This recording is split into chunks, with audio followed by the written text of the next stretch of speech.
Assalamualaikum warahmatullahi wabarakatuh. Selamat pagi anak-anak semuanya. Kembali lagi bersama Ibu Adelia Putri pada mata pelajaran Bahasa Indonesia. Apa kabar semuanya? Sebelum kita memulai pembelajaran hari ini, alangkah baiknya kita berdoa terlebih dahulu. Berdoa dimulai. Selesai.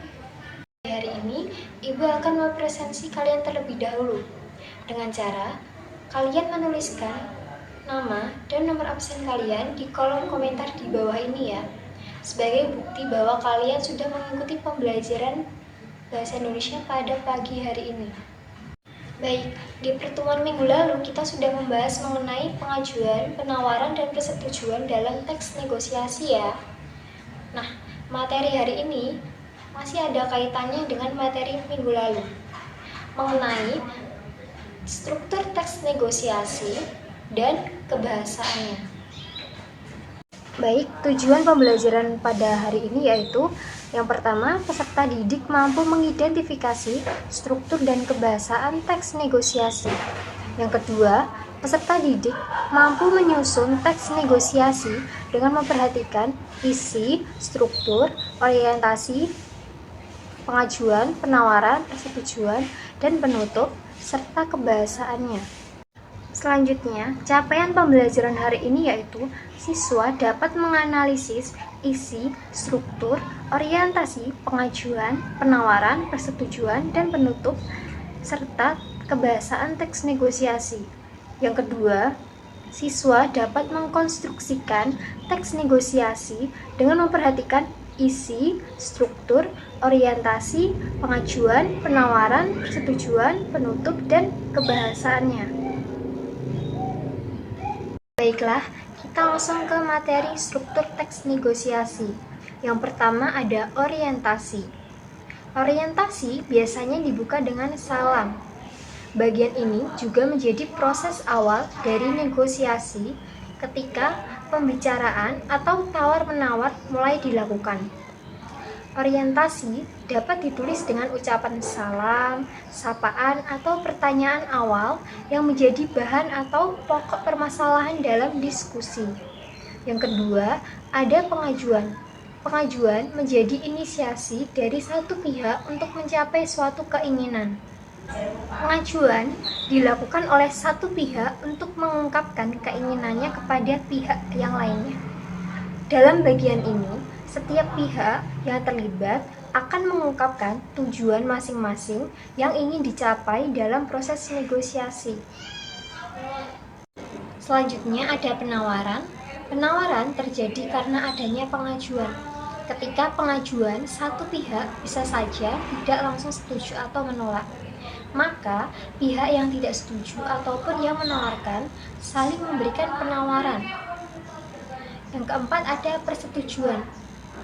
Persetujuan menjadi hasil dari negosiasi yang mana pihak-pihak yang berdiskusi telah mencapai kesepakatan.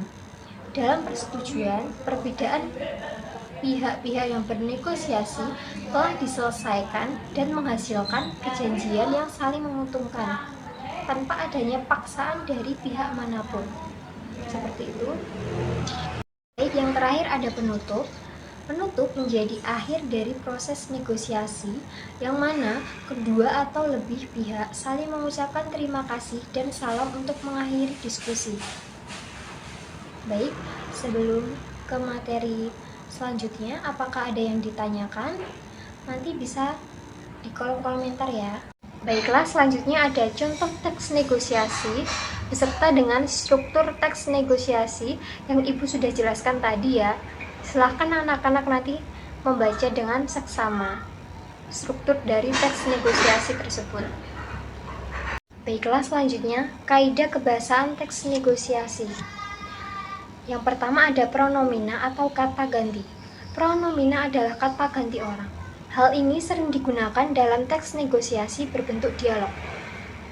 Contohnya yaitu yang pertama ada saya. Yang kedua, kalimat langsung. Seluruh teks negosiasi berbentuk kalimat langsung. Kalimat langsung ialah kalimat yang langsung disampaikan penutur melalui dialog. Umumnya ditandai dengan tanda kutip, seperti contoh yang ada di slide ini ya. Yang ketiga ada kalimat deklaratif dan interrogatif. Kalimat pernyataan yang menyatakan suatu informasi atau berita dikenal sebagai kalimat deklaratif. Adapun kalimat interrogatif adalah kalimat yang menanyakan sesuatu. Contohnya, pembeli, "Pak, saya mau mencari sayur bayam ada?" Itu termasuk kalimat interrogatif karena menanyakan sesuatu. Terus penjual menjawab, "Tentu ada, Bu, silahkan. Bayamnya baru datang dari Bandung, Bu." Itu termasuk kalimat deklaratif karena menyatakan suatu informasi. Yang keempat ada kalimat persuasif. Kalimat persuasif merupakan kalimat yang bertujuan membujuk, menarik perhatian, atau mempengaruhi. Contohnya yaitu, "Ini mangga kualitas terbaik, Bu. Harganya jadi sedikit mahal. Mangga ini baunya harum, rasanya sangat manis, dagingnya tebal dan lembut. Saya jamin Ibu tidak akan kecewa jika membelinya." Yang terakhir adalah tuturan pasangan. Tuturan pasangan merupakan bentuk tanya jawab antara pembicara dan lawan bicara. Dalam hal ini, tuturan pasangan merupakan bentuk respon atau tanggapan dari tuturan yang disampaikan pembicara. Contohnya, yang pertama, mengucapkan salam, kemudian membalas salam.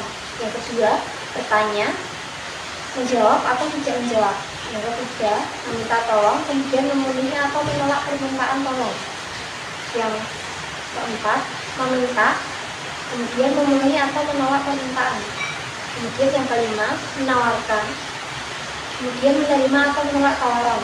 Yang keenam, mengusulkan, kemudian menerima atau menolak usulan. Selanjutnya, mengkonstruksi teks negosiasi. Langkah-langkah menulis teks negosiasi yang pertama yaitu menentukan ide pokok yang dapat diambil berdasarkan pengalaman diri sendiri ataupun orang lain. Yang kedua, menentukan tokoh. Tokoh atau pihak yang bersengketa ditentukan sesuai topik teks, yaitu pihak pertama sebagai pengaju dan pihak kedua sebagai pemberi penawaran. Yang ketiga, menentukan latar. Waktu dan tempat ditentukan berdasarkan profesi tokoh yang dapat mendukung suasana dalam kegiatan bernegosiasi. Dan yang terakhir yaitu menentukan alasan rasional. Penyelesaian masalah dalam negosiasi harus dilakukan secara rasional melalui pertimbangan kedua belah pihak sesuai topik.